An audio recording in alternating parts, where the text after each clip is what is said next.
আসসালামু আলাইকুম ভাইয়াপুরা, এইচএসসির ভাইয়াপুরা। সো তোমাদের এইচএসসিতে এমসিকিউতে 25 সিরিজে তোমাদের আরেকটি ক্লাসে স্বাগতম। তোমরা অলরেডি বোর্ডের পিছনে দেখতে পাচ্ছ যে আজকের ক্লাসটি হচ্ছে আমাদের রাসায়নিক পরিবর্তন অর্থাৎ কেমিস্ট্রি প্রথম পত্রে আমাদের চতুর্থ অধ্যায়, খুবই গুরুত্বপূর্ণ অধ্যায়, আরেকটি খুবই গুরুত্বপূর্ণ অধ্যায়। অর্থাৎ আমরা এই সিরিজের চতুর্থ ভিডিও আমাদের কেমিস্ট্রি প্রথম পত্রের চতুর্থ অধ্যায়ে চলে এসেছে, তাই না? সো আজকে আমরা দেখব যে রাসায়নিক পরিবর্তন অধ্যায়ে সবথেকে গুরুত্বপূর্ণ প্রশ্নগুলো কোনগুলো, যা করলে আমাদের হবেই না, করতেই হবে, মাস্ট আমাদের প্র্যাকটিস করে যেতেই হবে পরীক্ষার হলে, ঠিক আছে? সো আমরা একেবারে কম্প্যাক্ট সবথেকে গুরুত্বপূর্ণ যে এমসিকিউগুলো আছে আমরা সেইগুলো প্র্যাকটিস করব। তার আগে আমরা ছোট্ট করে দেখে নিব একটু অ্যানালাইসিস, যে আমাদের এই চ্যাপ্টারে কতগুলো টপিক আছে এবং কোন টপিকগুলো হচ্ছে সবথেকে বেশি হট টপিক, ওগুলো আমাদের পড়তেই হবে, না পড়লেই কিন্তু সর্বনাশ, ঠিক আছে? দেখি প্রথমে আমাদের যেহেতু এমসিকিউ ক্লাস আমরা করবো হচ্ছে এমসিকিউ অ্যানালাইসিস, ঠিক আছে? আমরা হচ্ছে খালি এই কলামে ফোকাস করব। তো দেখো আমাদের এই চ্যাপ্টারে টপিক আছে হচ্ছে মোট 6টা, ফুল সিলেবাসে 6টা টপিক আছে। তার মধ্যে আমাদের সব থেকে বেশি প্রশ্ন 99টা প্রশ্ন কোথেকে আসছে? 99টা প্রশ্ন আসছে হচ্ছে অম্লক্ষার এবং পিএইচ নির্ণয় এবং অম্লক্ষারের রেঞ্জটা, যে কোনটা সব থেকে বেশি অম্লীয়, কোনটা বেশি ক্ষারীয়, কোন যৌগটা সব থেকে বেশি ক্ষারীয়, কোনটা বেশি অম্লীয়, এই দ্রবণে পিএইচ কত হবে, এই দ্রবণে হচ্ছে তোমার পিওএইচ কত হবে। তারপরে এরকম প্রশ্ন আসতে পারে যে দুটো দ্রবণ, একটা অম্ল আছে ক্ষার আছে, তুমি মিক্স করলে হচ্ছে তোমার ওই দ্রবণের পিএইচ কত হবে। তারপরে তুমি হচ্ছে বাফার দ্রবণে পিএইচ কত হবে। এইসব প্রশ্নগুলো অনেক বেশি আসে, ঠিক আছে? অনেক বেশি আসে। প্রত্যেকটা বোর্ডে এই পিএইচ নির্ণয় নিয়ে প্রশ্ন থাকবেই, ধরে নিতে পারো তুমি। আচ্ছা, এরপরে সেকেন্ড হাইয়েস্ট প্রশ্ন আসছে তোমার হচ্ছে 59টা, সেটা হচ্ছে ভরক্রিয়া সূত্র, অর্থাৎ তোমার কেপিকেসি থেকে কেপিকেসি নির্ণয়, ঠিক আছে? কেপিকেসি নির্ণয়। তারপর তোমার হচ্ছে লাসাতিয়ার নীতি, এটাও খুবই গুরুত্বপূর্ণ টপিক। তার মানে এই চ্যাপ্টারে 3টা টপিক এবং 4টা টপিক, চারটা খুবই গুরুত্বপূর্ণ টপিক আছে। এই 4টা থেকে আমাদের প্রশ্ন সব থেকে বেশি আসে। কি দেখো তো, লাসাতিয়ার নীতি এবং তার প্রভাব, কেপিকেসি, পিএইচ নির্ণয় এবং বাফার দ্রবণ এবং বাফার দ্রবণের ক্রিয়া কৌশল, এখান থেকে আমাদের ম্যাক্সিমাম প্রশ্ন আসে এই চ্যাপ্টারের, ঠিক আছে? তো আসো আমরা দেখে ফেলি কেমন প্রশ্ন আমাদের আসে। প্রথম প্রশ্ন হচ্ছে পিএইচ 2 থেকে পিএইচ 4 ঘনমাত্রার দুটি দ্রবণ দেওয়া আছে, প্রথমটি থেকে দ্বিতীয়টি আসলে কত গুণ বেশি অম্লীয়। প্রথম কথা, আমরা পিএইচ মানে কি বুঝি? পিএইচ মানে হচ্ছে মাইনাস লগ অফ কি এইচ প্লাসের ঘনমাত্রা, তাই না? মাইনাস লগ অফ এইচ প্লাসের ঘনমাত্রা। আচ্ছা, ঘনমাত্রা আমরা হচ্ছে এরকম থার্ড ব্র্যাকেট দ্বারা প্রকাশ করি, মাইনাস লগ অফ এইচ প্লাসের ঘনমাত্রা। ওকে, ফাইন, বুঝছি। সো এই হচ্ছে ফর্মুলা। এখন তোমার যদি পিএইচ 2 আনতে হয় তাহলে ঘনমাত্রা কত হওয়া লাগবে বলো তো? তোমার যদি পিএইচ 2 আনতে হয় তাহলে ঘনমাত্রা কত হওয়া লাগবে? 10⁻² হওয়া লাগবে না? তুমি এটা বুঝতে পারছো? যদি তোমার পিএইচ 2 হওয়া লাগে, তোমার এইচ প্লাসের ঘনমাত্রা হওয়া লাগবে হচ্ছে, এইচ প্লাসের ঘনমাত্রা তোমার হওয়া লাগবে হচ্ছে মাইনাস লগ 10⁻², কারণ লগ 10, তাই না?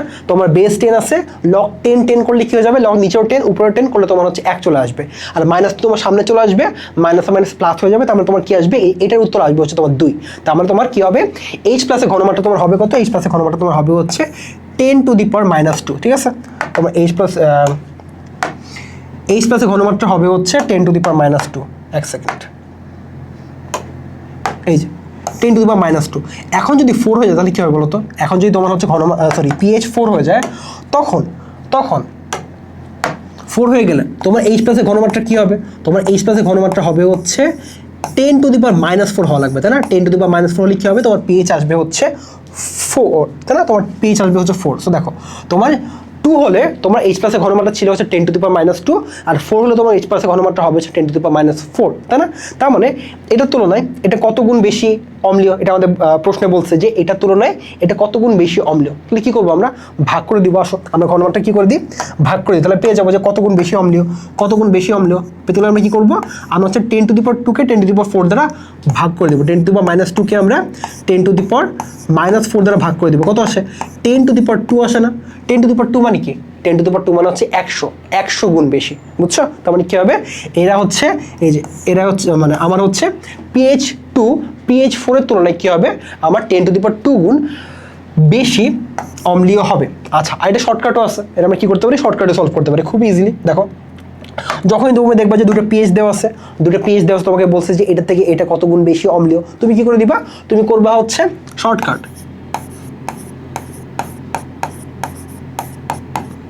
শর্টকাটে কি হবে? শর্টকাট হবে হচ্ছে তোমার 10 টু দি পাওয়ার কি হবে? শেষ মাইনাস আদি, শেষ মাইনাস আদি কি হবে? তোমার 10 টু দি পাওয়ার শেষ, তোমার শেষ মাইনাস আদি। দেখো এবার আমরা শর্টকাটটা অ্যাপ্লাই করি, আসো আমরা শর্টকাটটা অ্যাপ্লাই করে দেখি আমার আসলে ঠিক লিখছে কিনা। দেখো আমার প্রথমে পেজ ছিল হচ্ছে 2, তারপর হলো হচ্ছে 4, তাহলে আমার শেষ পেজটা হচ্ছে 4, আমার আগের পেজটা হচ্ছে 2, তাহলে কত হলো? 10 টু দি পাওয়ার 2 হলো না? তার মানে 10 টু দি পাওয়ার 2 গুণ কি হবে আমার পেজ 2টা পেজ 4-এর তুলনায় 10 টু দি পাওয়ার 2 গুণ বেশি অম্লীয় হবে। বুঝতে পারছি? সো এই হচ্ছে আমাদের কাহিনী। ক্লিয়ার হয়েছে ভাইয়া পুরা? ওকে, ক্লিয়ার হলে আমরা দেখি পরের প্রশ্ন কি আছে। তোমাকে এই যে এই বিক্রিয়াতে বলছে 40 ডিগ্রি সেলসিয়াস তাপমাত্রায় কেপি এত হলে তোমাকে কেসি বের করতে বলছে, তোমাকে কেসি বের করতে বলছে, কেসি। ওকে, সো বলো কেপি আর কেসি সম্পর্ক আমরা কি জানি? কেপি আর কেসি সম্পর্ক জানি, কেপি ইকুয়ালস টু কি হবে? কেপি ইকুয়ালস টু হবে হচ্ছে KC into RT del N, তাই না? RT to the power del N হবে, RT to the power del N হবে। সো আমাদের প্রথম কাজ হচ্ছে ডেল এনটা বের করা। ডেল এনটা কি? ডেল এনটা হচ্ছে আমাদের উৎপাদকের মোট মোল সংখ্যা মাইনাস আমার হচ্ছে কি উৎপাদকের মোট মোল সংখ্যা মাইনাস আমার কি বলতেছি আমি, হ্যাঁ, উৎপাদের মোট মোল সংখ্যা ডিভাইড বাই আমার কি হবে? বিক্রিয়কের মোট মোল সংখ্যা, তাই না? আমার উৎপাদের মোট মোল সংখ্যা ডিভাইড বাই আমার বিক্রিয়কের মোট মোল সংখ্যা। আচ্ছা এবার দেখো আমার এখানে এই যে হচ্ছে আমার উৎপাদে আমার মোট মোল সংখ্যা হচ্ছে 2, আর বিক্রিয়কের মোট মোল সংখ্যা কি? দেখো তো 1 + 1 2 না? আর মোট মোল সংখ্যা হচ্ছে 2, সমান সমান হয়ে গেল না? সমান সমান হয়ে গেল। তাহলে ডেল এন এর মানটা কি হবে? আমার ডেল এন এর মানটা হবে হচ্ছে উৎপাদের মোট মোল সংখ্যা মাইনাস বিক্রিয়কের মোট মোল সংখ্যা। কত আসে? 0 আসে না? আর 0 আসলে কি হয়ে যাবে? দেখো তো এটা 0 আসা মানে কি? আমার এই সম্পূর্ণটা 1 হয়ে যাবে না? সম্পূর্ণটা 1 হয়ে যাবে না? সম্পূর্ণটা 1 হয়ে গেলে কি হবে? আমার কেপি যে ভ্যালুটা হবে, কেসি ভ্যালু সমান সমান হবে না? কেসি ভ্যালু সমান সমান হবে, কারণ আমার এই পুরো ভ্যালুটা কি হয়ে গেছে? পুরো ভ্যালুটা হচ্ছে আমার 1 হয়ে গেছে, পুরো ভ্যালুটা 1 হয়ে গেছে। তার মানে কি হবে? কেপি যে মানটা হবে কেসির সেম মানটা হবে, কেসির সেই সেম মানটা হবে। তার মানে উত্তর হবে হচ্ছে তোমার ডি নাম্বারটা। ঠিক আছে, খুবই সিম্পল। আচ্ছা, অ্যাসিডের তীব্রতার ক্রমানুসারে তোমাকে কোনটি সঠিক সেটা বের করতে হবে। অ্যাসিডের তীব্রতার ক্রমানুসারে তোমার কোনটা সঠিক সেটা বের করতে হবে। কীভাবে? দেখো তোমার যে অ্যাসিডগুলো দেওয়া আছে সেই অ্যাসিডগুলোর মধ্যে তোমাকে অক্সো অ্যাসিড দেওয়া আছে, তাই না? সবগুলো হচ্ছে অক্সো অ্যাসিড। অক্সো অ্যাসিড মানে কি? যার মধ্যে অক্সিজেন আছে। সো সবগুলো হচ্ছে অক্সো অ্যাসিড। অক্সো অ্যাসিডের বেলায় কী করতে হবে আমার? অক্সো অ্যাসিড থাকলে কি হবে? অক্সো অ্যাসিড থাকলে আমরা দেখবো হচ্ছে সর্বোচ্চ জারণ মান, কেন্দ্রীয় মৌলের সর্বোচ্চ জারণ মান যার বেশি হবে তার কি হবে? সে হচ্ছে বেশি অম্লীয় হবে। কেন্দ্রীয় মৌলের জারণ মানটা আমরা লক্ষ্য করব, জারণ মান।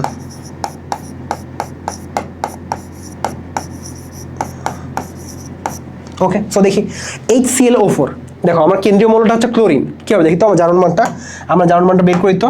দেখো অক্সিজেন হচ্ছে 4, মানে হচ্ছে -8 হবে, অক্সিজেন -8 হবে, আর হাইড্রোজেন হবে হচ্ছে +1। তাহলে 0 করতে গেলে কি করতে হবে? যেহেতু আমার পুরো মৌলটার কি হবে? পুরো যৌগটার হচ্ছে আমার জারণ মান 0, তার মানে -8 আর +1 ব্যালেন্স করতে গেলে আমার লাগবে হচ্ছে +7 লাগবে। আচ্ছা এবার হচ্ছে সালফিউরিক অ্যাসিডটা আমরা দেখি। সালফিউরিক অ্যাসিড কি হবে? আমার -8 অক্সিজেনের জন্য, আর হাইড্রোজেন 2টা +2, তাহলে ব্যালেন্স করতে গেলে কত লাগবে? আমার ব্যালেন্স করতে গেলে লাগবে হচ্ছে কত? লাগবে হচ্ছে 6, তার মানে আমার সালফারের জারণ মান হবে হচ্ছে +6, তাই না? আমার ক্লোরিনের হচ্ছে +7, সালফারের হচ্ছে +6। আচ্ছা HNO3 দেখি আমরা। এখন আমরা দেখবো হচ্ছে নাইট্রিক অ্যাসিডে অক্সিজেন হচ্ছে -6, হাইড্রোজেন হচ্ছে +1, তাহলে কত লাগবে? লাগবে হচ্ছে +5, তাই না? আমার লাগবে হচ্ছে +5, এই যে +5 হয়ে গেল। আচ্ছা এরপরে হচ্ছে আমার সালফিউরাস অ্যাসিডে হচ্ছে আমার অক্সিজেন -6, হাইড্রোজেন +2, কত লাগবে? আমার 0 করতে গেলে লাগবে হচ্ছে +4 লাগবে। তাহলে বলো আমরা কি দেখতে পাচ্ছি? যেহেতু এটা এই যে পারাক্লোরিক অ্যাসিডে +7, তার মানে কি হবে? সব থেকে বেশি সব থেকে বেশি অম্লীয় হবে, এই যে সব থেকে বেশি অম্লীয়। এরপরে কি? সালফিউরিক অ্যাসিড +6, ঠিক আছে। এরপরে অম্লীয় এটা হবে, এরপরে কি? +5, ঠিক আছে। এরপরে অম্লীয় হবে, এরপরে কি? সালফিউরিক অ্যাসিড +4, তার মানে এটা ঠিক আছে। 4 5 6 7, ঠিক আছে। আমাদের যে ধারায় দেওয়া আছে সেই ধারাটাই ঠিক আছে, অর্থাৎ আমাদের উত্তর হবে হচ্ছে এ নাম্বারটা। ঠিক আছে, এ নাম্বারটা হবে হচ্ছে আমাদের সঠিক উত্তর। আচ্ছা এরপরে মানব রক্তে কোন বাফার বিদ্যমান? আমরা জানি মানব রক্তে হচ্ছে আমাদের 3 ধরনের বাফার বিদ্যমান। কি কি বাফার বলতো? আমাদের হচ্ছে ফসফেট বাফার আছে, বাইকার্বনেট বাফার আছে, আর কি বাফার আছে বলতো? আর কি বাফার আছে? সো কি বাফার বলতো? খেয়াল আসছে না, বাট 3 ধরনের বাফার আছে। আমরা বই জানি আমাদের কি আছে, আমাদের হচ্ছে রক্তে 3 ধরনের বাফার আছে। তার মধ্যে কি? একটা হচ্ছে বাইকার্বনেট বাফার, একটা হচ্ছে ফসফেট বাফার। দেখো তোমার কি এই প্রশ্নে অপশনে কি 2টা বাফারই দেওয়া আছে না? দেখো তো এটা হচ্ছে আমাদের বাইকার্বনেট বাফার, আর এটা হচ্ছে আমাদের কি বাফার? আচ্ছা সরি বাইকার্বনেট বাফার এরকম হয় না। আমাদের রক্তে যে বাফারটা আছে সেই বাফারটা বাইকার্বনেট বাফার এরকম হয় না। আমাদের উত্তরটা হবে হচ্ছে এখানে ফসফেট বাফার, ঠিক আছে? আমাদের উত্তরটা হবে হচ্ছে ফসফেট বাফার, বুঝছো? সো আমাদের এখানে সব থেকে সঠিক উত্তরটা হবে হচ্ছে ফসফেট বাফার। এই যে এটা হচ্ছে আমাদের ফসফেট বাফার, ফসফরিক অ্যাসিড আছে আর এটা হচ্ছে ফসফেট, তাই না? ফসফেট। সো এটা আমাদের হবে হচ্ছে উত্তর কি? উত্তর এখানে হবে হচ্ছে আমাদের ফসফেট বাফার, বুঝতে পারছি? সো এখানে আমাদের ফসফেট বাফারটা সব থেকে বেশি সঠিক উত্তরটা হবে, ঠিক আছে? আমাদের এখানে সব থেকে বেশি সঠিক উত্তরটা হবে হচ্ছে ফসফেট বাফার, ঠিক আছে? আচ্ছা, তিনটা বাফার কি কি আমাদের? হচ্ছে ফসফেট বাফার, বাইকার্বনেট বাফার আর সম্ভবত প্রোটিন বাফার। আমার খেয়াল নেই ঠিক প্রোটিন কিনা, তোমরা একটু জেনে নিও, ঠিক আছে? অবশ্যই জেনে নিও। আমাদের রক্তে 3 ধরনের বাফার আছে। রক্তের পিএইচ হচ্ছে আমাদের 7.4 আর 3 ধরনের বাফার মধ্যে একটা হচ্ছে ফসফেট বাফার আর এটা হচ্ছে আমাদের সেই ফসফেট বাফার, বুঝতে পারছি? আচ্ছা এক সেকেন্ড, রিমোটটা কোন জায়গায়?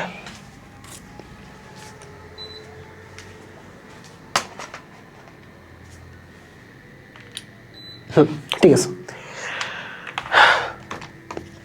আচ্ছা এরপরে তোমাকে দেওয়া হচ্ছে 1% W/V NaOH দ্রবণের pH কত? দেখো তো 1% আমাদের কি বের করতে হবে? মোলারিটিতে বের করতে হবে। আমাকে দেওয়া হচ্ছে পার্সেন্টেজ, আমাকে প্রথমে হচ্ছে ঘনমাত্রা মোলারিটিতে বের করতে হবে। এটা কিন্তু আমরা পরিমাণগত রসায়নে শিখে আসছি যে মোলারিটিতে কি হবে, পার্সেন্টেজে দেওয়া আছে মোলারিটিতে কি হবে, সেটা হবে হচ্ছে 10 × X/M, তাই না? Into M। আচ্ছা ঠিক আছে, এবার তাহলে মানগুলো বসায় ফেলে আসো। 10 ইন্টু পার্সেন্টেজ কত তোমাকে দেওয়া হচ্ছে 1% আর তোমার NaOH এর M কত হয়? 40 হয় না? সো 40 বসায় দাও। কত হয়? 0.25 মোলার, 0.25 মোলার। সো তোমাকে কি দেওয়া আছে?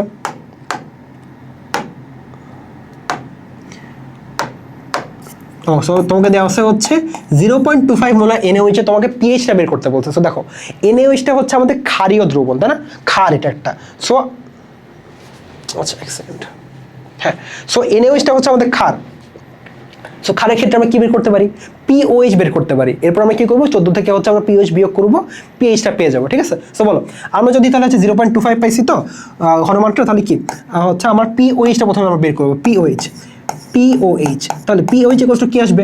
মাইনাস লগ অফ OH মাইনাসের ঘনমাত্রা। দেখো আমার OH মাইনাস কয়টা আছে এখানে? NaOH এর মধ্যে OH মাইনাস আছে হচ্ছে একটা, তাহলে কি হবে?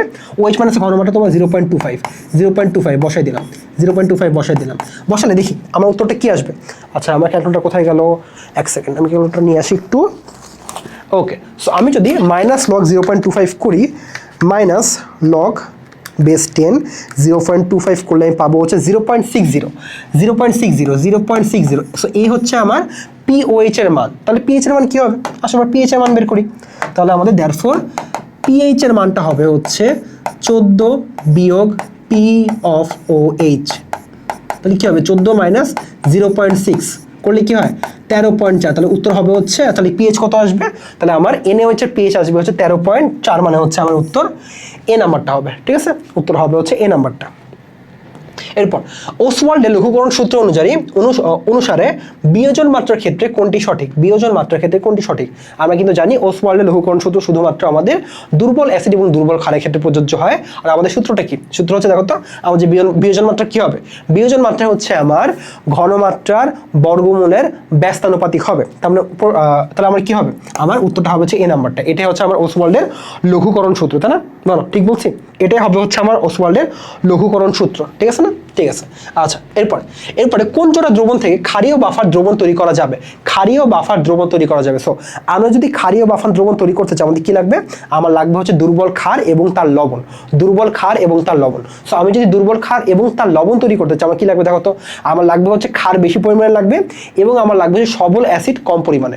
আমার ক্ষার লাগবে হচ্ছে দুর্বল এবং আমার অ্যাসিড লাগবে হচ্ছে সবল। কারণ আমার পুরো অ্যাসিডটা কি হয়ে যাওয়া লাগবে? পুরো অ্যাসিডটুকু বিক্রিয়া করে লবণ তৈরি করা লাগবে। পুরো অ্যাসিডটুকু বিক্রিয়া করে আমার কি লাগবে? লবণ তৈরি করা লাগবে। সো আমার কি লাগবে? আমার দুর্বল ক্ষার লাগবে এবং সবল অ্যাসিড লাগবে, যেখানে আমার অ্যাসিডের পরিমাণটা কম হবে। কারণ কি? আমি চাচ্ছি হচ্ছে ক্ষারীয় বাফার, যেখানে কি হবে? ক্ষার থাকবে এবং ক্ষারের লবণ থাকবে, ঠিক আছে? ওকে, সো দেখো প্রথম অপশনটি কি? প্রথম অপশনটা হচ্ছে আমার দুর্বল অ্যাসিড দুর্বল ক্ষার, হবে না। আচ্ছা এরপরে কি? এরপরে হচ্ছে নাইট্রিক অ্যাসিড সবল অ্যাসিড আর আমার কি দুর্বল ক্ষার না? দুর্বল ক্ষার। তার মানে এটা কিন্তু আমার বাফার তৈরি হতে পারে, এটা কিন্তু আমার ক্ষারীয় বাফার হতে পারে। এরপরে কি দেখো তো, দুর্বল অ্যাসিড সবল ক্ষার, এটা কিন্তু আমার কি হবে না? ক্ষারীয় বাফার তৈরি করবে না। তার মানে উত্তরটা শুধু হবে হচ্ছে 2 নাম্বারটা, তাই না? তাহলে আমি এখানে হচ্ছে 1 হবে না 2 হবে, আসলে 1 হবে না 2 হবে। তাহলে 2 হলে কি হবে? আমার উত্তরটা হবে হচ্ছে A নাম্বারটা, বুঝছি? উত্তরটা হবে হচ্ছে A নাম্বারটা। আচ্ছা এই বিক্রিয়ায় কেপি এর একক কোনটি? বলো কেপি এর একক আমরা কিভাবে বের করি? আমার কেপি এর একক কি হবে? কেপি এর একক আমার হবে হচ্ছে, যদি আমরা হচ্ছে এটিএম এ বের করি তাহলে কী হবে, ATM to the power del N হবে না, ATM to the power del N হবে না। এখন আমরা আসলে ডেল এন বের করি। ডেল এন কি, আমরা হচ্ছে মোট উৎপাদের মোট মোল সংখ্যা, উৎপাদের মোট মোল সংখ্যা ডিভাইড বাই কী হবে, সরি মাইনাস কী হবে, আমার বিক্রিয়কের মোট মোল সংখ্যা। দেখো উৎপাদের মোট মোল সংখ্যা হচ্ছে 2 আর বিক্রিয়কের মোট মোল সংখ্যা হচ্ছে 1 + 3 4, তাহলে কত হয় 2 - 4 করতে হবে, 2 - 4 করতে হবে, 2 - 4 করলে আমি পাবো হচ্ছে -2, অর্থাৎ তাহলে কী হবে, আমার এককটা হবে হচ্ছে ATM inverse 2, ATM inverse 2, ATM inverse 2, ঠিক আছে, এটিএম ইনভার্স। তাহলে উত্তরটা কোনটা হবে, উত্তর হবে হচ্ছে সি নাম্বারটা, উত্তর হবে হচ্ছে সি নাম্বারটা, বুঝছি আমরা, ঠিক আছে। এরপরে একই প্রশ্ন দিয়ে দিচ্ছে না, একই প্রশ্ন যেহেতু দিয়ে দিচ্ছে তাহলে এটা হচ্ছে আমরা রিমুভ। এবার দেখি একই প্রশ্ন টাইপ করা হয়ে গেছে না, ওকে। এই প্রশ্নে বলছে আন্তর্জাতিকভাবে স্বীকৃত সবুজ রসায়নের মূলনীতি কয়টা, সবুজ রসায়নের মূলনীতি কয়টা, খুবই কমন কোয়েশ্চেন, এটার উত্তর কি 12টা, তাই না? অবশ্যই করে তোমরা একবার করে চোখ বুলে যায় যে 12টা নীতি কি কি আছে, এখান থেকে কিন্তু তোমাদের ছোট ছোট প্রশ্ন আসতে পারে। আচ্ছা, 1 লিটার আয়তন বিশিষ্ট পাত্রে সংঘটিত বিক্রিয়ায় অ্যাসিড তোমার দেওয়া হচ্ছে এইচ এর বিয়োজন মাত্রা তোমার দেওয়া হচ্ছে 70%, কেসি এর মান নির্ণয় করতে বলছে, কেসি এর মান নির্ণয় করতে বলছে। আচ্ছা ঠিক আছে, তোমাকে এইচ এর বিয়োজন মাত্রা দেওয়া আছে, এইচ এর বিয়োজন মাত্রা দেওয়া আছে। সো যদি এইচ এ হচ্ছে বিয়োজিত হয়, এটা যদি আমি হচ্ছে এইচ এ বিয়োজিত হয়, আচ্ছা আমি হচ্ছে এভাবে লিখতে পারি, হ্যাঁ এভাবে করতে হবে, ঠিক আছে। এইচ এ তোমার বিয়োজিত হবে হচ্ছে এইচ প্লাস এবং এ মাইনাস, তাই না, এ মাইনাস, ওকে। সো বিয়োজিত হলো। আচ্ছা 70% বিয়োজিত হওয়া মানে কি বলতো, 70% বিয়োজিত হওয়া মানে প্রথমে যদি 1 মোল থাকে, এখন আসে হচ্ছে আমার 70% বিয়োজিত হওয়া মানে হচ্ছে 1 মোল থেকে হচ্ছে 0.7 মোল বিক্রিয়া করে ফেলছে। তাহলে আমার এই যে সাম্যাবস্থায় কি অবস্থা বলতো, আমার এইচ এ আসে হচ্ছে 0.3 মোল, এইচ প্লাস আসে হচ্ছে 0.7 মোল, আর আমার এ মাইনাস আসে হচ্ছে 0.7 মোল, ঠিক আছে। মোল সংখ্যা বের হয়ে গেল। এখন তাহলে মোট মোল সংখ্যা কি হবে, মোট এন কি হবে,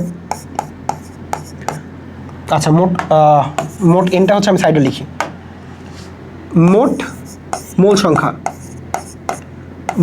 সংখ্যা কি হবে 0.3 প্লাস 0.7 প্লাস 0.7 কত হয় বলো, 0.3 0.7 তাহলে 1.7 হবে আর কি, 1.7 মোল, ঠিক আছে, 1.7 মোল। আচ্ছা তাহলে বলো, তাহলে হচ্ছে এদের মোল ভগ্নাংশ কি হবে, তাহলে মোল ভগ্নাংশ এক্স এর মান কি হবে, এক্স এর মান হবে হচ্ছে আমার এইচ এর ক্ষেত্রে এক্স এর মান হবে হচ্ছে মানে মোল এইচ এর মোল ভগ্নাংশ হবে হচ্ছে 0.3 ডিভাইড বাই, আচ্ছা আমি লিখে ফেলি 0.3 ডিভাইড বাই 1.7, এটা হচ্ছে মোল ভগ্নাংশ, তাই না।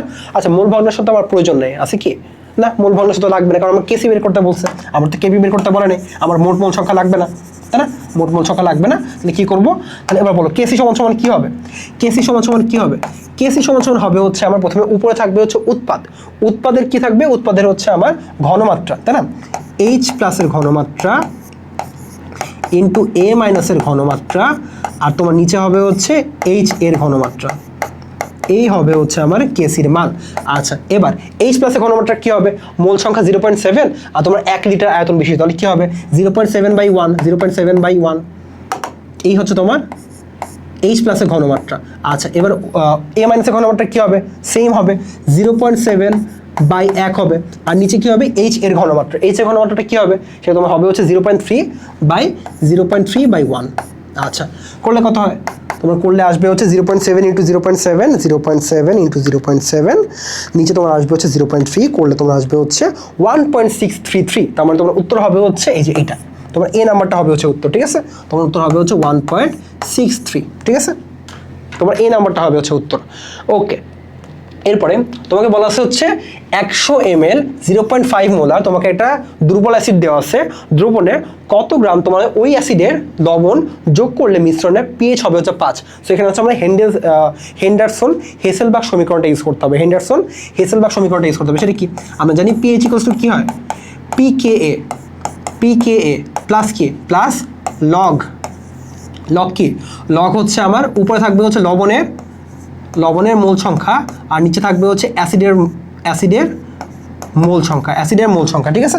এখন আমরা কি করবো, এখান থেকে হচ্ছে সমীকরণ বের করবো, সমীকরণটা কি, পিএইচ কত হবে, পিএইচ হওয়া লাগবে হচ্ছে 5।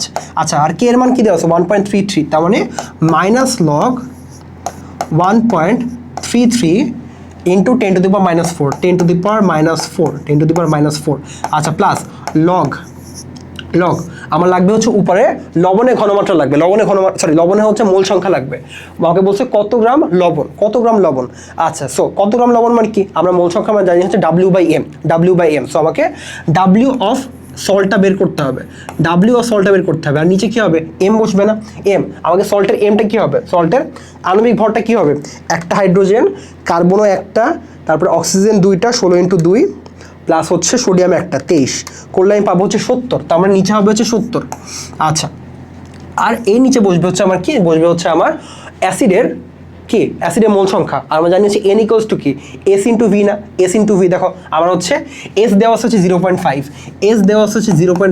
আর ভি কি দেওয়া আছে, ভি দেওয়া আছে হচ্ছে আমার ml এ, আমার লাগবে হচ্ছে লিটারে। তাহলে কি হবে, 100/1000 হবে, তাই না, 100/1000 হবে, 100/1000 হবে। এখন আমি কী করবো, এই সমীকরণটা সমাধান করে আমি এই মানটা বের করবো, ঠিক আছে। আমি এই সমীকরণটা সমাধান করে কী করবো, এই মানটা বের করবো, ঠিক আছে। এখন আমাকে এই সমীকরণটা আস্তে আস্তে সমাধান করতে হবে। সো আমি করে আসো, প্রথমে কী করবো, প্রথমে হচ্ছে আমি এটাকে এইদিকে নিয়ে চলে আসি। তাহলে কী হবে, 5 প্লাস লগ 10 ইন্টু লগ 10 ভিতরে হবে হচ্ছে 1.33 ইন্টু 10⁻⁻⁴। কী করলাম, 10⁻⁻⁴ করলে আসবে হচ্ছে 1.12, ঠিক আছে, 1.12। এবার কী করবো, আমি করবো হচ্ছে অ্যান্টি লগ, তাই না, অ্যান্টি লগ মানে 10⁻⁴ করতে হবে, 10⁻⁴ ভ্যালু করি, 10⁻⁴ আমি করে দিব হচ্ছে অ্যান্সার। করলে আমি পাবো হচ্ছে কত, 13.3 পেলাম, ঠিক আছে। তো আমি কী পেলাম, 13.3 পেলাম। এরপরে কী হবে, এটার সাথে আমার গুণ হবে হচ্ছে এই ভ্যালুটা 0.5 ইন্টু 100/1000 করলে আমি কত পাবো, করলে আমি পাবো হচ্ছে 0.665। এরপরে কী করবো, এর সাথে হচ্ছে আমি 70 গুণ করবো, 70 গুণ করলে আমি কত পাবো হচ্ছে 46.55। আমি কত পেলাম, 46.55 পেলাম, ঠিক আছে, 46.55 পেলাম। তাহলে 46.55-এর কাছাকাছি উত্তর আসে হচ্ছে আমার 44, বুঝছি। আমি কত উত্তর পেলাম, আমি পেলাম হচ্ছে 46। তাহলে 46-এ তোমার কাছাকাছি উত্তর আসে হচ্ছে, বলো কোনটা, 46-এ তোমার কাছাকাছি উত্তর আসে হচ্ছে, আমি যদি সব কিছু ঠিকঠাক বসিয়ে থাকি, হ্যাঁ ঠিকঠাক বসে থাকলে আমার 46 আসছে, এটা 46। আচ্ছা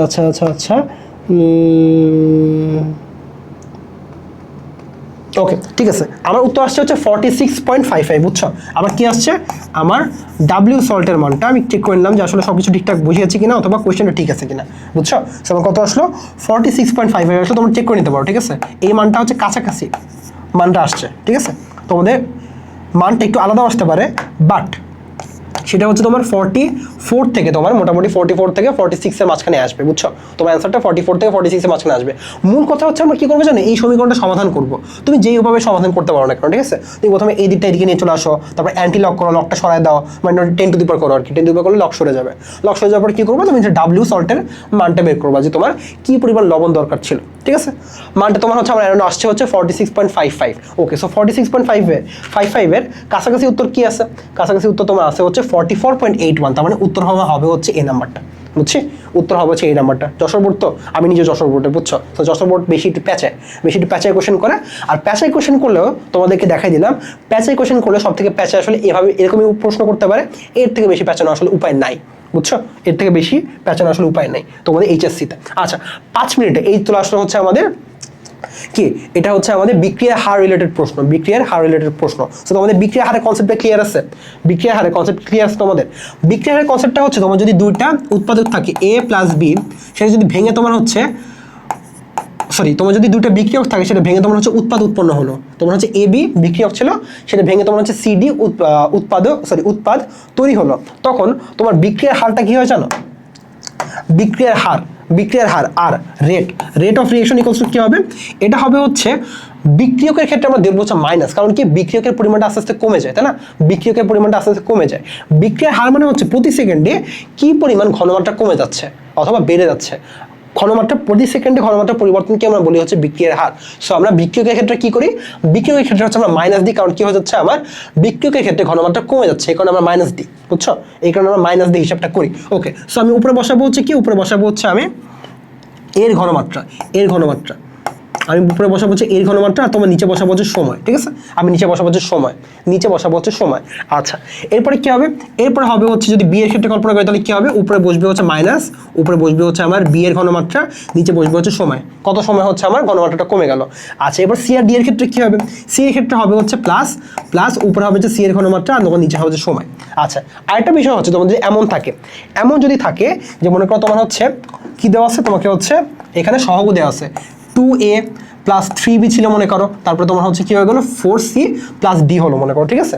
যখন তোমাকে হচ্ছে এই সমীকরণে কি দেওয়া আছে, সহগ দেওয়া আছে, তখন কি হয়ে যাবে?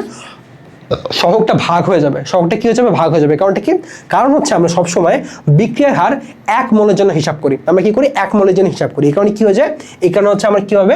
সহগগুলো ভাগ হয়ে যাবে। তাহলে কি হবে? আমার এ এর ক্ষেত্রে নিচে 2 চলে আসবে, আমার বি এর ক্ষেত্রে কি হয়ে যাবে? নিচে 3 চলে আসবে, আর আমার সি এর ক্ষেত্রে নিচে 4 চলে আসবে, ঠিক আছে? সো এই হচ্ছে হিসাব কিতাব, এই হচ্ছে বেসিক। এখন আমরা প্রশ্ন কি বলছি সেটা একটু দেখি।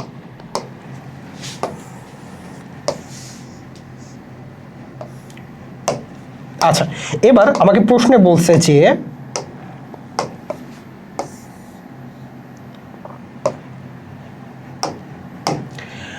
আচ্ছা, এবার আমাকে প্রশ্নে বলছে যে 5 মিনিটে, এবং সময়টা বলে দেওয়া আছে, টি বলে দেওয়া আছে 0.1 মোল পার লিটার H2O2 দ্রবণ বিয়োজিত হয় ঘনমাত্রা হলো তোমার হচ্ছে এত, ঠিক আছে? তোমাকে হচ্ছে আদি ঘনমাত্রা আর পরে ঘনমাত্রা বলে দেওয়া আছে। তোমাকে হচ্ছে বিক্রিয়ার হার বের করতে বলছে, বিক্রিয়া হার বের করতে বলছে। তোমাকে হচ্ছে কি দেওয়া আছে দেখো তো, তোমাকে তোমাকে বিক্রিয়ক দেওয়া আছে না, বিক্রিয়ক দেওয়া আছে না। সো বিক্রিয়কের ক্ষেত্রে কি হবে?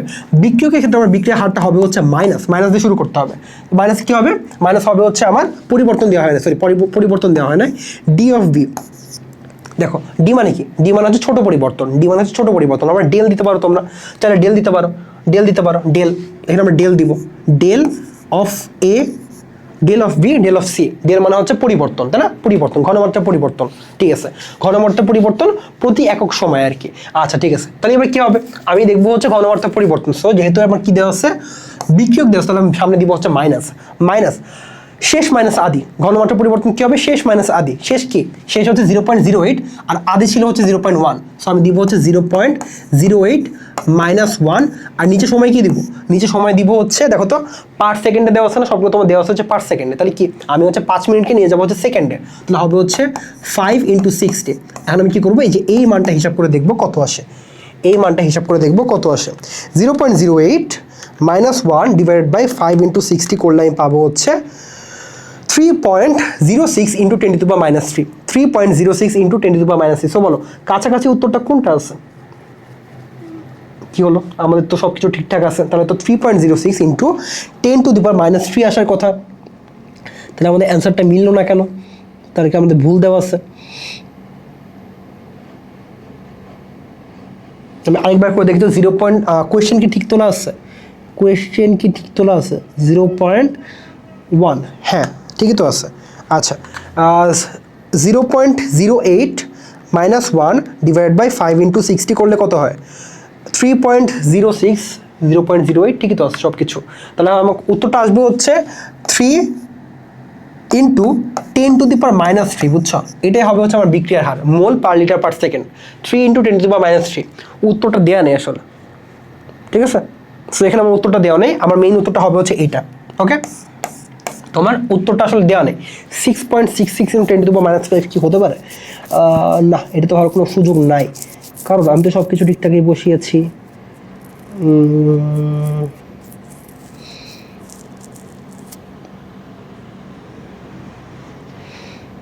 আচ্ছা, আরেকবার একটু চেক করে নিই যে ঠিক আছে কিনা। হ্যাঁ ঠিকই তো আছে। সো আমরা সব কিছু ঠিকঠাক বসিয়েছি। শেষ ঘনমাত্রা তোমার হচ্ছে 0.08, তারপরে তোমার হচ্ছে আচ্ছা 0.1। ওহো, আমি তো ভুল বসিয়েছি। এই যে এইখানে ভুলটা করছি, তাই না? এখানে ভুলটা করছি। তোমরা কিন্তু এই ভুলটা করো না, ঠিক আছে? ভাইয়া এই ভুলটা করতে পারে, কারণ ভাইয়া প্র্যাকটিসটা, মানে আমি তো অনেক আগে এইচএসসি দিয়েছি, তাই না? সো প্র্যাকটিসটা আমার হচ্ছে ওরকমভাবে নাই তোমাদের মতো।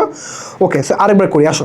0.08 মাইনাস 0.1, আমি 0.1টা দিই নেই। 5 × 60 করলে কি হবে? সেটা হবে হচ্ছে 6.66 × 10⁻5। এবার ঠিক আছে, এবার আমাদের ঠিক আছে।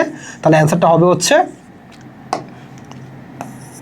6.66 × 10⁻5 করলে অ্যান্সার ঠিক থাকে। দ্যাট মিনস উত্তর হবে হচ্ছে আমাদের সি নাম্বারটা, ঠিক আছে? ওকে, সো ভুল হয়ে গেছে, সরি, বাট তোমরা জানো এইচএসসিতে এই ভুলটা করো না একদমই, ঠিক আছে? ছোটোখাটো ক্যালকুলেশন মিস্টেক একদমই করা যাবে না।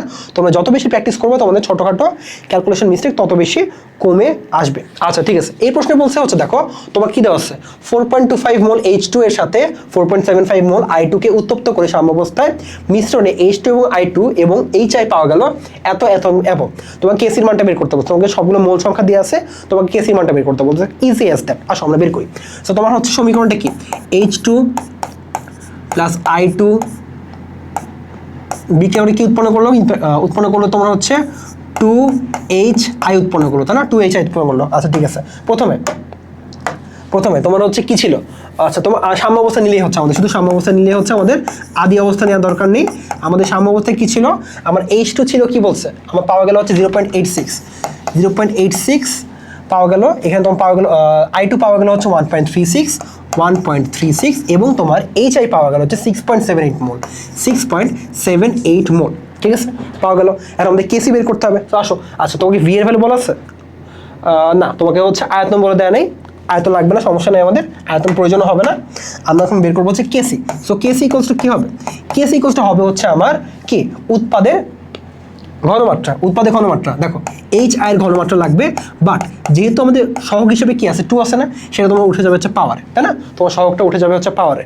আচ্ছা নিচে কি হবে, নিচে হবে হচ্ছে আমাদের উৎপাদের এবার আমার লাগবে হচ্ছে বিক্রিয়কের ঘনমাত্রা। সো হবে হচ্ছে তোমার H2 এর ঘনমাত্রা ইন্টু I2 এর ঘনমাত্রা, ঠিক আছে, I2 এর ঘনমাত্রা। আচ্ছা এবার আসলে বসাই আমরা HI এর ঘনমাত্রা বসাই।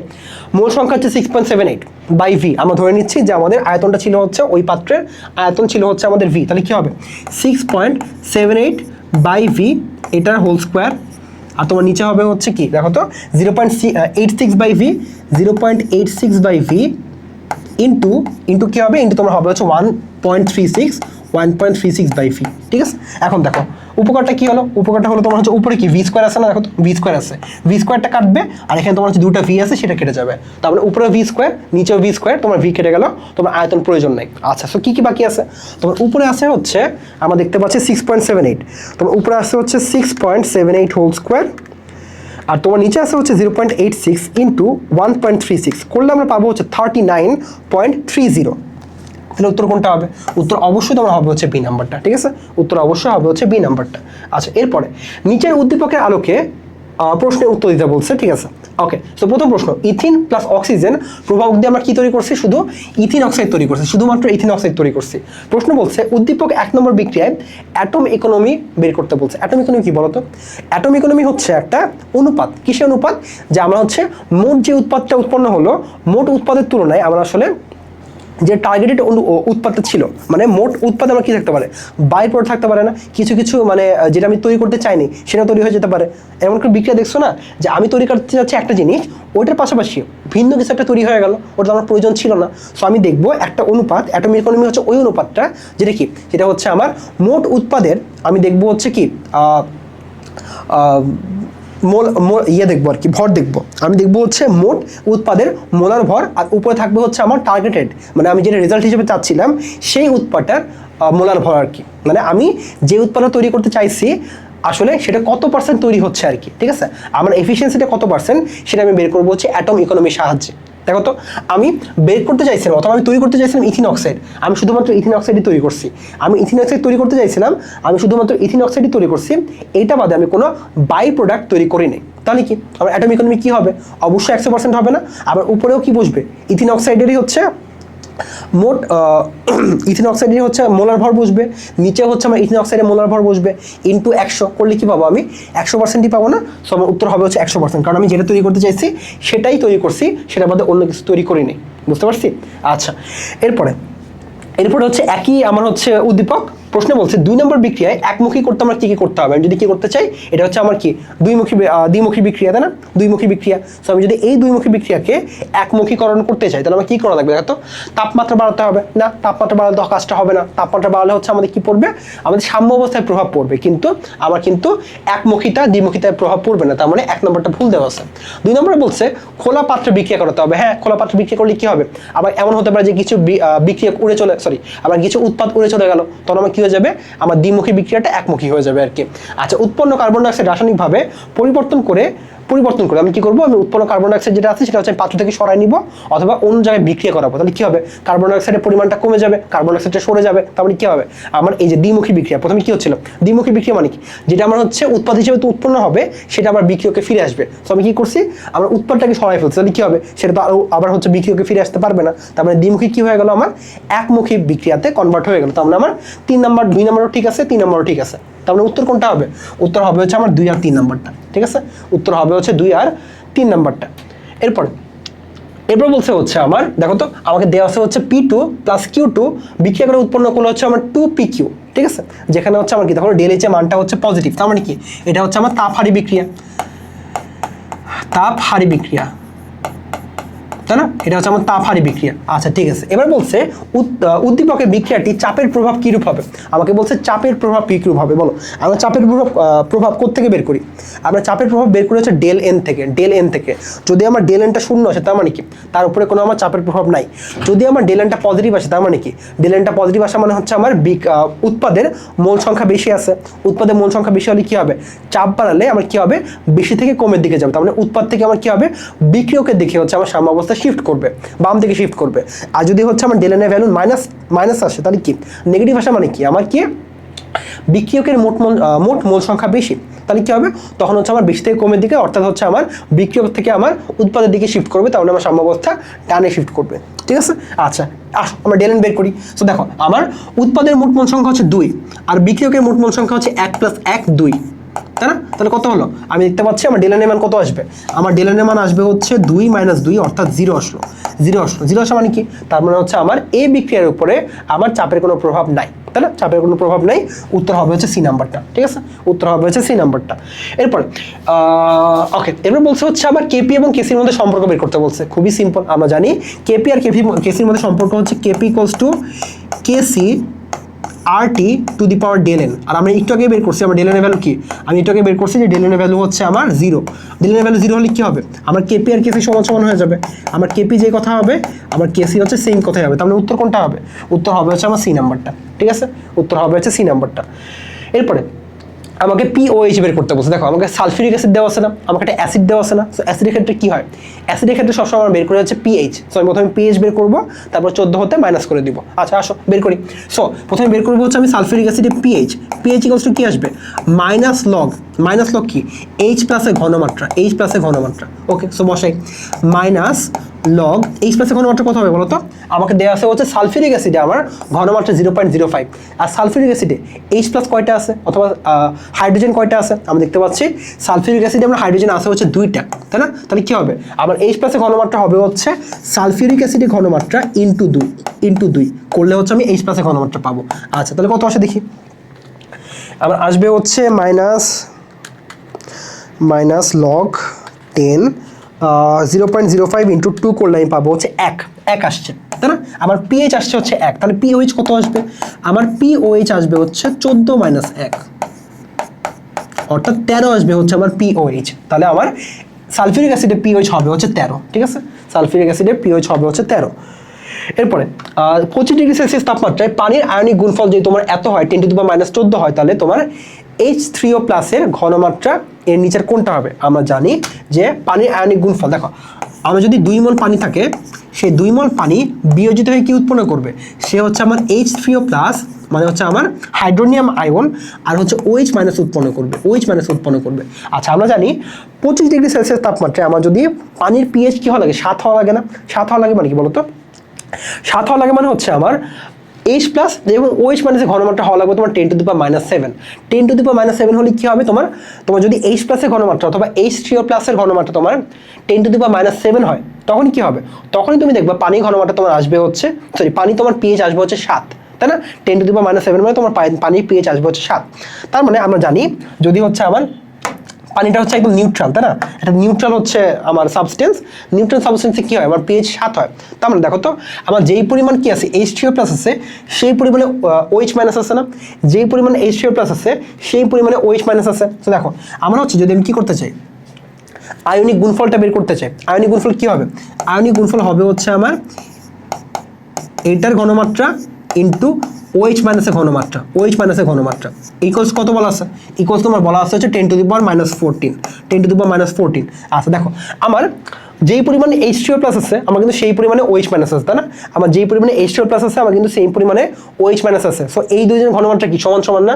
এই দুইজনের ঘনমাত্রা হচ্ছে সমান সমান, তাহলে কি হবে 2 H3O+ ইকুয়ালস টু 10⁻⁻14। তাহলে কি বলো, তাহলে হচ্ছে আমার H2O+ এর ঘনমাত্রা কি আসে? তাহলে আমার H2O+ এর ঘনমাত্রা আসবে হচ্ছে 10⁻⁷, 10⁻⁷। এবার দেখো, আমি যদি 10⁻⁷ এর pH বের করি কত আসবে? আমার -log 10⁻⁷ করলে আমার আসবে হচ্ছে 7, দেখছো? সো এটাই হচ্ছে আমাদের ইয়েটা ছিল, আমাদের থিওরিটা ছিল যে 25°C তাপমাত্রায় আমাদের পানির pH-টা হয় 7। তখন কি হয়? তখন আমার H3O+ এবং OH মাইনাসের ঘনমাত্রা হয় হচ্ছে সমান সমান 10⁻⁷, আর আয়নিক গুণফল হয় হচ্ছে তোমার 10⁻⁻14। কখন? কক্ষ তাপমাত্রা অথবা 25°C তাপমাত্রায়। ঠিক আছে, এটা আমাদের মুখস্থ থাকতে হবে এবং উত্তরটা তোমার হবে হচ্ছে বি নাম্বারটা। ঠিক আছে, উত্তর হবে হচ্ছে বি নাম্বারটা। আচ্ছা, সবচেয়ে শক্তিশালী অ্যাসিড নিচের কোনটি? আমরা দেখে আসি, এই তোমার অক্সো অ্যাসিড দেওয়া আছে। অক্সো অ্যাসিড বেলা আমরা কি দেখবো? আমরা দেখবো হচ্ছে কেন্দ্রীয় মৌলের জারণ মান। সো দেখি, এই যে আমার হচ্ছে -8 + 3 কত লাগবে? +5 লাগবে। সো আমার যে ইয়েটা দেওয়া আছে, ফসফরাস দেওয়া আছে, তার হচ্ছে জারণ মান +5। নাইট্রিক অ্যাসিডের নাইট্রোজেনের জারণ মান হচ্ছে তোমার -6, আর এখানে তোমার হবে হচ্ছে +5। এখানে তোমার হবে হচ্ছে -8 + 2 +6 হবে, এখানে +6। আর এই ক্ষেত্রে কি হবে? -8 আর +1 +7 হবে, +7 হবে। সো বলো কোনটা সব থেকে বেশি? অবশ্যই আমার পারক্লোরিক অ্যাসিডের সব থেকে বেশি না? আমার পারক্লোরিক অ্যাসিডের সব থেকে বেশি। তাহলে উত্তর কোনটা হবে? উত্তর অবশ্যই তোমার হবে হচ্ছে ডি নাম্বারটা। ঠিক আছে, উত্তর অবশ্যই তোমার হবে হচ্ছে ডি নাম্বারটা। আচ্ছা, এরপরে তোমাকে এই প্রশ্নে বলছে, দেখো পজিটিভ মানে কি? এটা হচ্ছে তাপহারী বিক্রিয়া, তাই না? তাপহারী বিক্রিয়া।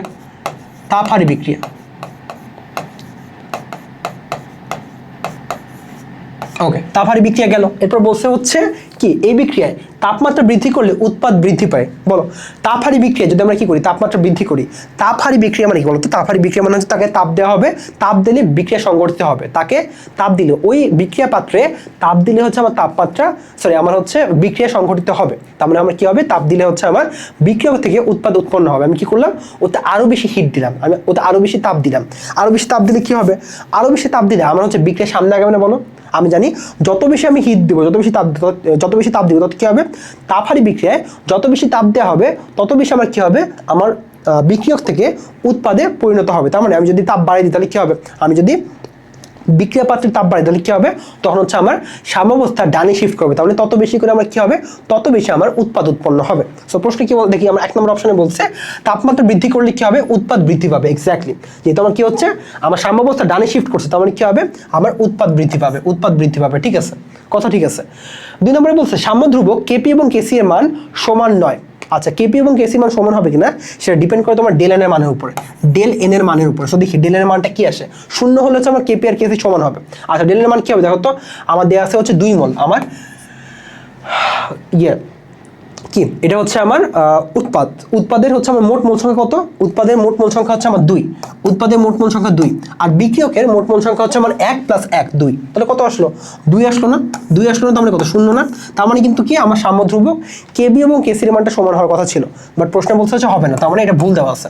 আচ্ছা, আর 3 নম্বরে বলছে সাম্যাবস্থার উপরে চাপের প্রভাব নেই। এক্স্যাক্টলি, সাম্যাবস্থার উপর চাপের প্রভাব নেই, কারণটা কি? ডেল এন এর মানটা আমার 0 আসছে। তাহলে কি হবে? এটাও ঠিক বলা আছে। অর্থাৎ আমার 2 নম্বরটা শুধু ভুল বলা আছে। আমার উত্তর হবে হচ্ছে 1 আর 3 নাম্বারটা। ঠিক আছে, উত্তর হবে হচ্ছে 1 আর 3 নাম্বারটা। এরপরে কক্ষ তাপমাত্রায় পানির আয়নিক গুণফলের মান কত? আমরা কেবলই পড়ে আসলাম কক্ষ তাপমাত্রার মানে হচ্ছে 25°C, আর আয়নিক গুণফলের মানটা কি হবে তোমার? 10⁻⁻14 হবে। তাহলে কোনটা বলো? উত্তর হবে হচ্ছে বি নাম্বারটা। ঠিক আছে, এরপরে এখানে বলছে হচ্ছে বিক্রিয়ায় 25°C তাপমাত্রায় এবং 3 atm চাপে PCl5 এ তোমার যদি 80% বিয়োজিত হয়, তোমার কেপি এর মানটা বের করতে বলছে। সো আসো আমরা করি। দেখো, তোমার হচ্ছে বিক্রিয়া দেওয়া হচ্ছে PCl5, সেটা ভেঙে তোমার হচ্ছে PCl3 আর Cl2, PCl3 আর Cl2 উৎপন্ন হয়েছে। আচ্ছা, তোমার প্রথমে যদি আমরা ধরে নিই, প্রথমে আদিতে কি ছিল? সেটা হচ্ছে 1 মোল ছিল, এটা আমার 0 মোল ছিল, এবার 0 মোল ছিল। আচ্ছা, এবার সাম্য অবস্থায় কি হবে? সাম্য অবস্থায় হচ্ছে 80% বিয়োজিত হবে। 80% বিয়োজিত হওয়া মানে কি? সে হচ্ছে 1 - 0.8 বাকি থাকবে। এক মানে 0.8 বাকি থাকবে, আমার PCl3 হচ্ছে 0.8 মোল তৈরি হবে, আমার Cl2 হচ্ছে 0.8 মোল তৈরি হবে, তাই না? Cl2 হচ্ছে আমার 0.8 মোল তৈরি হবে। তাহলে মোট মোল সংখ্যা কত?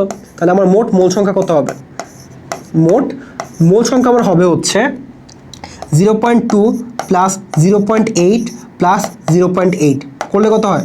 করলে আমি পাবো হচ্ছে 1.8, তাই না? 1.8 পেলাম। আচ্ছা, এবার আমি কি বের করবো? আমি বের করবো হচ্ছে এক্স এর মান। এক্সটা কি? এক্সটা হচ্ছে প্রত্যেকটা আমার বিক্রিয়কের উৎপাদ যেটা আছে তাদের হচ্ছে আমি মোল ভগ্নাংশ বের করবো। আমি কি বের করবো? মোল ভগ্নাংশ বের করবো। আচ্ছা, মোল ভগ্নাংশ কি আসবে? আমার মোল ভগ্নাংশ হবে হচ্ছে তার নিজের মোল সংখ্যা ডিভাইড বাই মোট মোল সংখ্যা। তাহলে কি হবে? 0.2 ডিভাইড বাই হবে হচ্ছে আমার 1.8। আচ্ছা, এর কত হবে? 0.8 ডিভাইড বাই 1.8। এর কত হবে?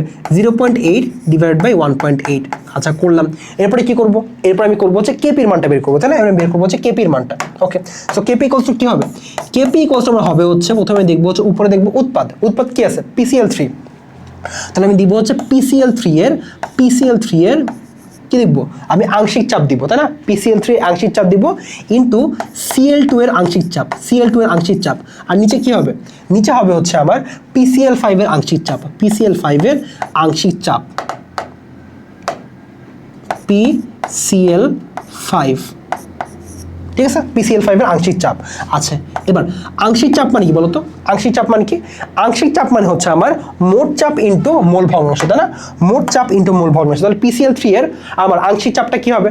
আংশিক চাপ হবে হচ্ছে আমার মোল ভগ্নাংশ। কি মোল ভগ্নাংশ? হচ্ছে আমার 0.8 ডিভাইড বাই 1.8 ইন্টু মোট চাপ কত দেওয়া আছে? মোট চাপ তোমার দেওয়া আছে যে 3, তাই না? তোমার 3 দেওয়া আছে না? কই দেওয়া আছে? এই যে 3 দেওয়া আছে। তাহলে 3 ইন্টু 3। আচ্ছা, ইন্টু কি হবে? ইন্টু হবে হচ্ছে PCl2 এর জন্য, Cl2 এর জন্য। Cl2 এর জন্য আমার আংশিক চাপটা কি হবে? আংশিক চাপটা হবে হচ্ছে একই রকম 0.8 ডিভাইড বাই 1.8 ইন্টু মোট চাপ হচ্ছে আমার 3। মোট চাপ হচ্ছে আমার 3। আচ্ছা, নিচে কি দিব হচ্ছে PCl5 এর আংশিক চাপ। সেটা কি হবে? সেটা হবে হচ্ছে তার মোল ভগ্নাংশ 0.2 ডিভাইড বাই কি 0.2 ডিভাইড বাই 1.8 ইন্টু 3। সেটা হচ্ছে মোট চাপ। আচ্ছা, আমি কি করবো? এটা ভ্যালু বের করবো। আসো, এটা ভ্যালু বের করি। ভ্যালু কত আসবে? 0.8 ডিভাইড বাই 1.8 ইন্টু 3। যদি এটা সিকিউ এর ম্যাথ, বাট স্টিল এমসিকিউতে চলে আসছে, আমরা কী করবো? খুব জলদি সমাধান করে ফেলবো।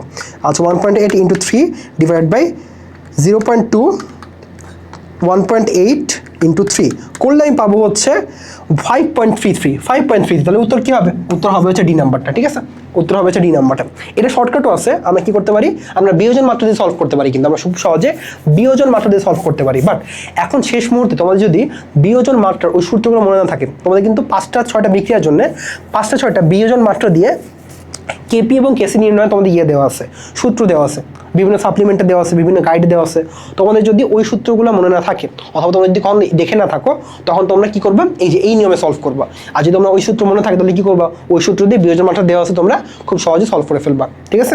আচ্ছা, তোমাদেরকে এই কারণে এই বড় প্রসেস দেখালাম, কারণটা তোমাদের যদি ওটা না জানা থাকে তোমরা এই প্রসেসে সলভটা করবা, ঠিক আছে? তোমরা এই প্রসেসে সলভটা করবা। আচ্ছা, এবার আমাকে বলছে হচ্ছে Cl2 এর আংশিক চাপ 1.332 কিনা। দেখি আমার Cl2 এর আংশিক চাপ 1.33 কিনা। 0.1 ডিভাইড বাই 1.8 আমার আসছে হচ্ছে 0.44। না, আংশিক চাপ বলছে, সরি আংশিক চাপ বলছে। তাহলে কী হবে? 1.44 ইন্টু 3 করলে আমি পাচ্ছি হচ্ছে 1.33। এক্স্যাক্টলি ঠিক বলা আছে, ঠিক বলা আছে। আচ্ছা, PCl5 এর মোল ভগ্নাংশ দেওয়া আছে হচ্ছে 0.11। দেখি 0.11 হয় কিনা।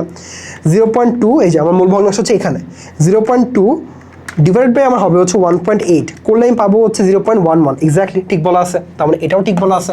আচ্ছা, এরপরে হচ্ছে চাপ বৃদ্ধি করলে PCl3 এর উৎপাদন কমে কিনা। চাপ বৃদ্ধি করলে PCl3 এর উৎপাদন কমে কিনা, তার মানে হচ্ছে আমার উৎপাদকটা কমে যায় কিনা। চাপ বৃদ্ধি করলে উৎপাদনটা কমে যায় কিনা। দেখো, আমার চাপটা ডিপেন্ড করে হচ্ছে ডেল এন এর উপর। ডেল এন এর মানটা কি? আমার ডেল এন এর মানটা কি? দেখো, আমার উৎপাদক আছে হচ্ছে 2 মোল, উৎপাদক আছে হচ্ছে 2 মোল, আর আমার বিক্রিয়ক আছে হচ্ছে 1 মোল। তাহলে কত হবে? 1 পাচ্ছি না, পজিটিভ পাচ্ছি না। উত্তরটা কি পাচ্ছে? পজিটিভ পাচ্ছি না। তার মানে কি? আমার উৎপাদকটা হচ্ছে বেশি, সরি আমার উৎপাদক কেন বলতেছি, উৎপাদটা হচ্ছে বেশি, আমার উৎপাদটা হচ্ছে বিক্রিয়কটা কম, আমার উৎপাদটা বেশি, বিক্রিয়ক কম। তার মানে চাপ বাড়ালে কি হবে? প্রশ্নে কি বলছে? চাপ বাড়ানো। হ্যাঁ, চাপ বাড়ালে কি হবে? চাপ বাড়ালে হচ্ছে আমার উৎপাদ থেকে বিক্রিয়ক বেশি বেশি উৎপন্ন হবে, আমার হচ্ছে ব্যাকওয়ার্ড রিঅ্যাকশনটা বেশি হবে, আমরা হচ্ছে ব্যাকওয়ার্ড রিঅ্যাকশনটা বেশি হবে। তাহলে ব্যাকওয়ার্ড রিঅ্যাকশনটা মানে কি? PCl3 এর উৎপাদন কমে যাবে। এক্স্যাক্টলি PCl উৎপাদন কমে যাবে, তার মানে আমার 3 নম্বর ঠিক বলা আছে।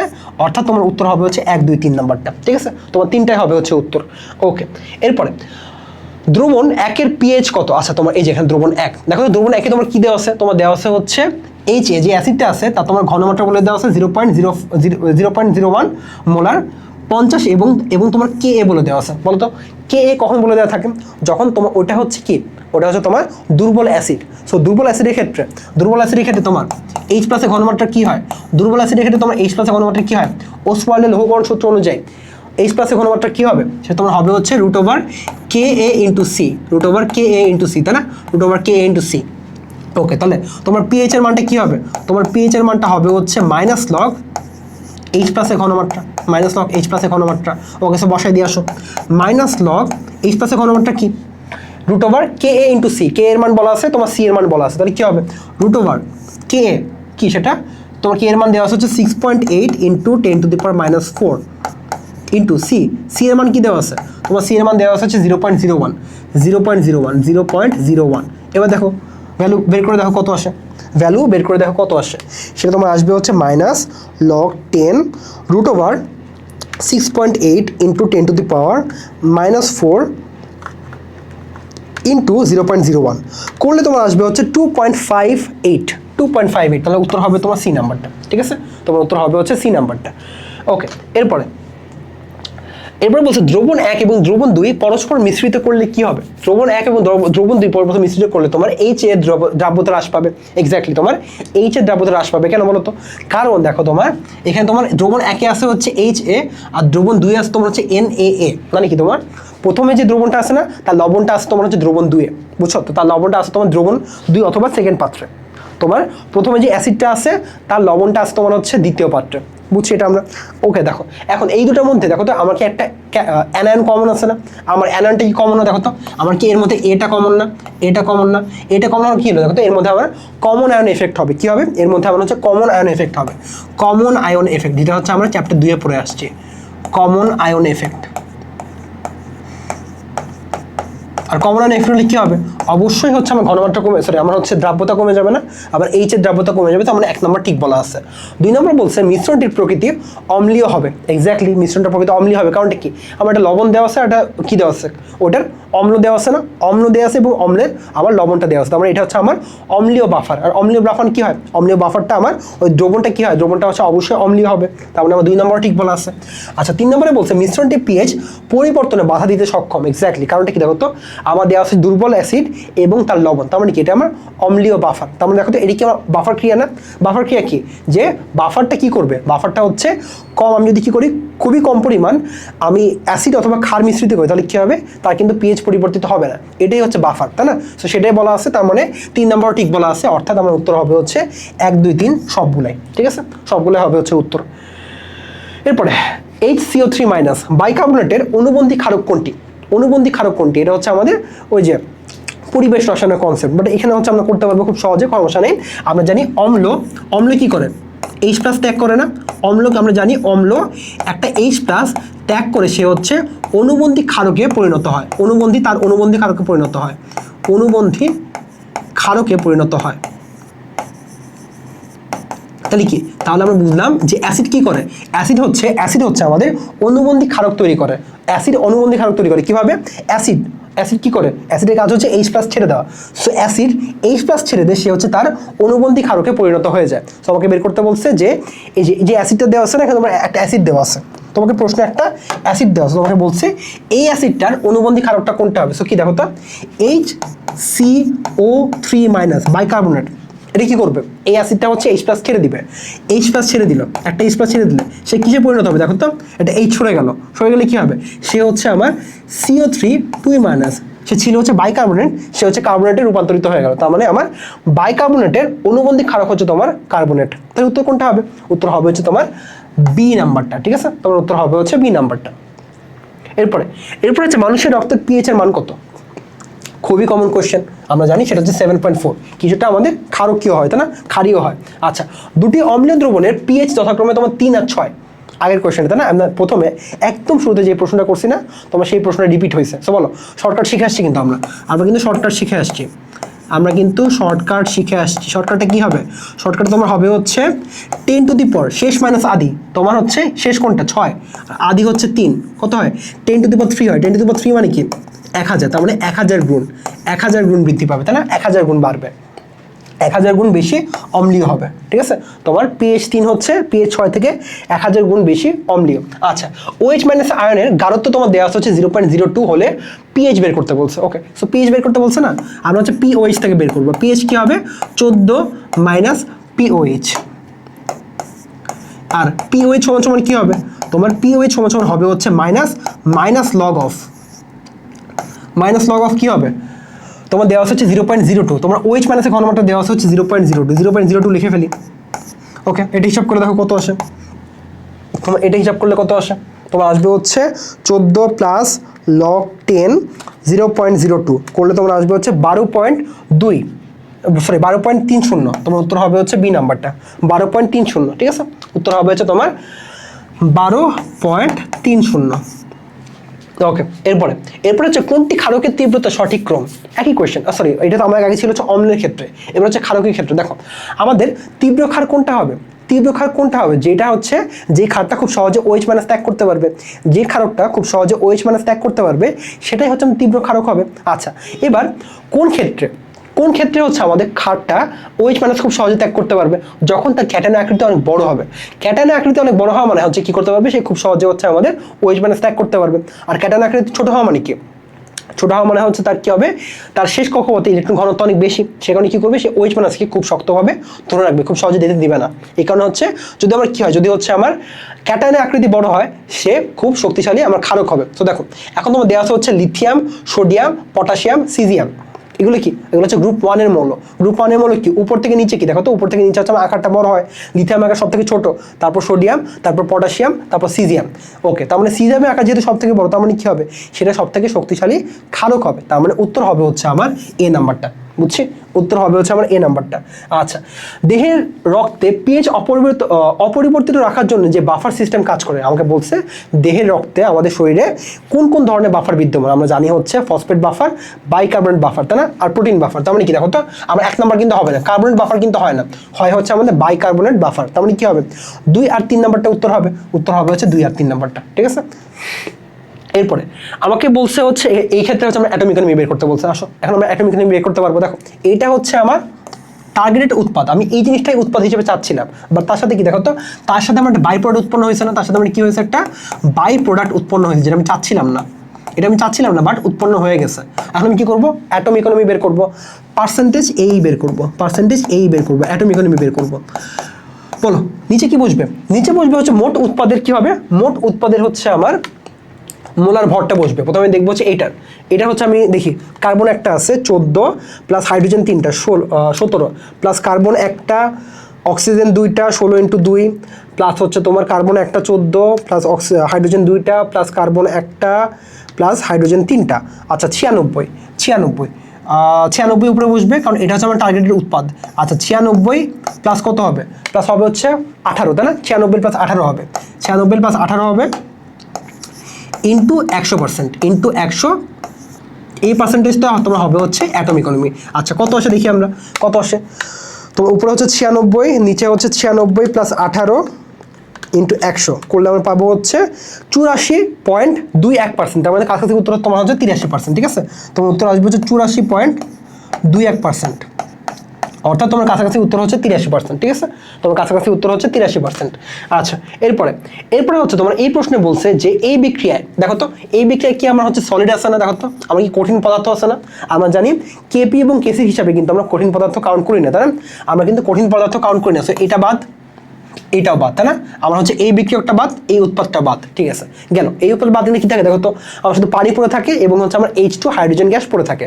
সো কেসি কি হবে দেখো তো, কেসি হবে হচ্ছে আমার H2 এর ঘনমাত্রা, টু দি পাওয়ার 4। ঠিক আছে, আর নিচে কি হবে? আমার বিক্রিয়কের ঘনমাত্রা H2 এর ঘনমাত্রা টু দি পাওয়ার 4। তার মানে ঠিক আছে, তাই না? আমার 1 নম্বরটা ঠিক আছে, কেসি ঠিক আছে। আচ্ছা এবার বলছে আমার কেসি এবং কেপি সমান সমান হবে কিনা। দেখো আমার কেপি এর আমার হচ্ছে কেসি আর কেপি সমান সমান হবে কিনা, ওটা কিসের উপর ডিপেন্ড করে? আমার ডিপেন্ড করা হচ্ছে ডেল এন এর উপরে। আচ্ছা আমার উৎপাদের মোট মোল সংখ্যা কত? আমার উৎপাদের মোট মোল সংখ্যা হচ্ছে 4। আমার বিক্রিয়কের মোট মোল সংখ্যা কত? সেটা হচ্ছে 4 4 - 4 শূন্য আসে না? তার মানে কিন্তু আমার কেপি আর কেসি সমান হওয়ার কথা, তার মানে এটা ভুল দেওয়া আছে। আমার কেপি আর কেসি সমান হওয়ার কথা। দেখো চাপ বৃদ্ধি করলে কেপি অপরিবর্তিত থাকে, এক্স্যাক্টলি আমরা জানি যেহেতু আমার ডেল এর মানটা হচ্ছে 0, তার মানে আমার চাপ বৃদ্ধি করলে কি হবে না, আমার কেপি কিন্তু পরিবর্তিত হবে না, তাই না? চাপে কোনো প্রভাব নাই, তার মানে এটা আমার ঠিক বলা আছে। অর্থাৎ আমার 1 আর 3 নাম্বারটা হবে হচ্ছে সঠিক উত্তর, ঠিক আছে? আমার 1 আর 3 নাম্বারটা হবে হচ্ছে সঠিক উত্তর। ওকে, সো এই চ্যাপ্টারে আমাদের শেষ ম্যাথ। ওকে, সো এটা সেম জিনিস, তাই না? আমরা আগে যে ম্যাথটা করছি সেটা সেম না? সেম। ওকে, সো আমাদের একটা ম্যাথ রিপিট দেওয়া আছে, সেটা আমি রিমুভ করে দিই। সো শেষ ম্যাথটা ছিল হচ্ছে নটর ডেম কলেজের ম্যাথ। আশা করি তোমাদের এই ম্যাথটা ক্লিয়ার হয়েছে। এই ম্যাথটা আসলে কিছুই না, আমাদের আগের লজিকে জাস্ট কী হবে, আমরা হচ্ছে সবসময় কী করবো, কেপি এবং কেসি নির্ণয়ে কখনো হচ্ছে আমরা কঠিন পদার্থ কাউন্ট করবো না। কঠিন পদার্থকে আমরা কী করে দেবো, ক্রস করে দিব, কেটে ফেলবো, ঠিক আছে? কেটে ফেলে আমরা আগের মতো হিসাব করবো। সো এই ছিল হচ্ছে আমাদের সবগুলো হিসাব কিতাব। আমাদের এই চ্যাপ্টারে যতগুলো আমাদের টাইপের এমসিকিউ হওয়া সম্ভব তোমাদেরকে মোটামুটি সবগুলোই করে দেওয়া হয়েছে। এখন তোমরা যদি টেস্ট পেপার খুলে দেখো, তোমরা দেখবা সবগুলো এমসিকিউ তোমরা মোটামুটি চটজলদি একদম আরামসে পানি পানি হয়ে গেছে, তোমাদের খুব সহজে তোমরা করে ফেলতে পারছো, ঠিক আছে ভাই আপুরা? সো আশা করছি তোমাদের এই ক্লাসটা উপকারী হবে। সো আমাদের এই সিরিজের চারটা ক্লাস হয়ে গেল, এখনও বাকি আছে 6টা ক্লাস, তাই না? আমাদের হচ্ছে প্রথম পর্যায়ে 4টা শেষ, একটা অধ্যায় বাকি, আর আমাদের দ্বিতীয় পর্যায়ে 5টা বাকি, ঠিক আছে? সো আশা করছি তোমাদের এই সিরিজটা উপকারী হচ্ছে। আমাকে অবশ্যই কমেন্টে জানিও, অথবা হচ্ছে তোমার অবশ্যই ইউটিউবে কমেন্টে জানিও যে তোমাদের এই ক্লাসগুলো উপকারী হচ্ছে কিনা। আর উপকারী হলে তোমরা আমার কাছ থেকে কেমিস্ট্রির জন্য আর কী কী ধরনের কন্টেন্ট চাও, ঠিক আছে ভাই আপুরা? সো আজকের ক্লাস এই পর্যন্তই। আল্লাহ হাফেজ।